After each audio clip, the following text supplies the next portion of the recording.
The Prophet ﷺ once asked his companions, he said, shall I tell you what is better for you than your prayer, your fasting, and giving of charity?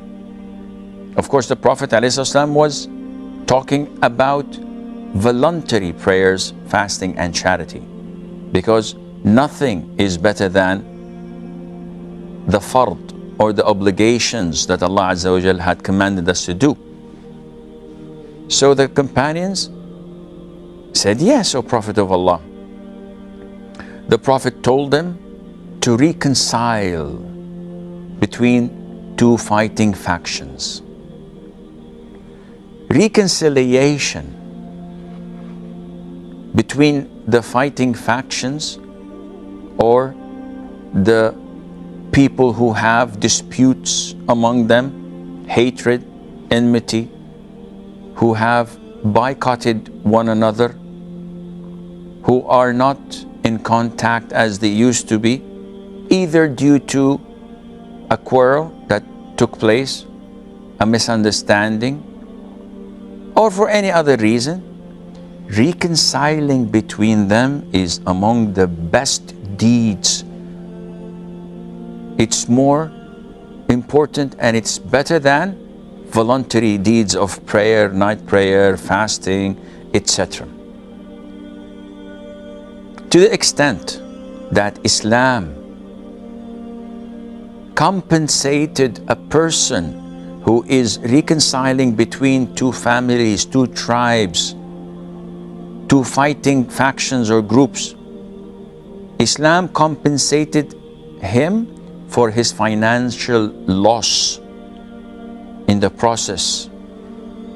So if there were two fighting tribes, and I come and I reconcile between them, and in order to do this, I had to pay money for a number of sheep to be slaughtered and invite them to a meeting of reconciliation.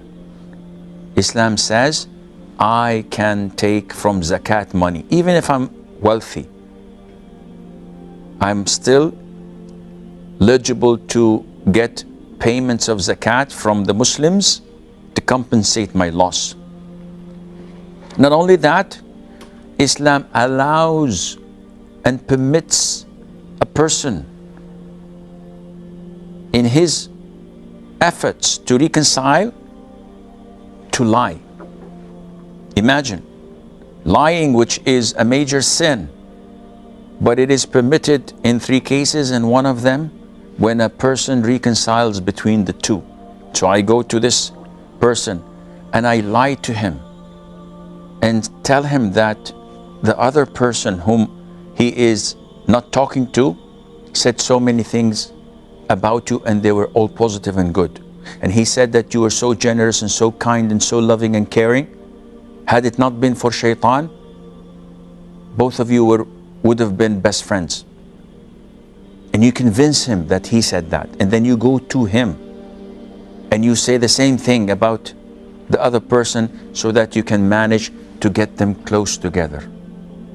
Imagine the great reward, though you may spend a lot of time doing so, but imagine the immense reward that Allah has for you if you do this. When a man is fighting with his wife and is about to divorce her, and you try your level best to reconcile between them. When she is adamant on seeking khul' and separation, and you comfort her heart and show her the good things in him so that they can come back together. Reconciling between opposite sides is something that is highly praised in Islam. Islam is a religion of balance. And when we say balance, this refers to Allah Azza wa Jal describing us as a middle nation. وَكَذَلِكَ جَعَلْنَاكُمْ أُمَّةً وَسَطًا. Allah has made us a nation on the middle path. So what are we middle of. We're middle between extreme and lack of commitment. So you find people who are extreme, like the three who came to the Prophet ﷺ's houses, asked about the way the Prophet worshiped Allah Azza wa Jal, and then they thought that this was too little because Allah had forgiven his previous and upcoming sins. So one said, I will pray all night long, never sleep.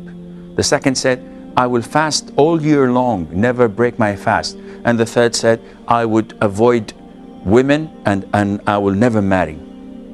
The Prophet said, alayhi salatu wasalam, I sleep and pray, I fast and break my fast, and I marry women. Whoever chooses other than my way is not from me.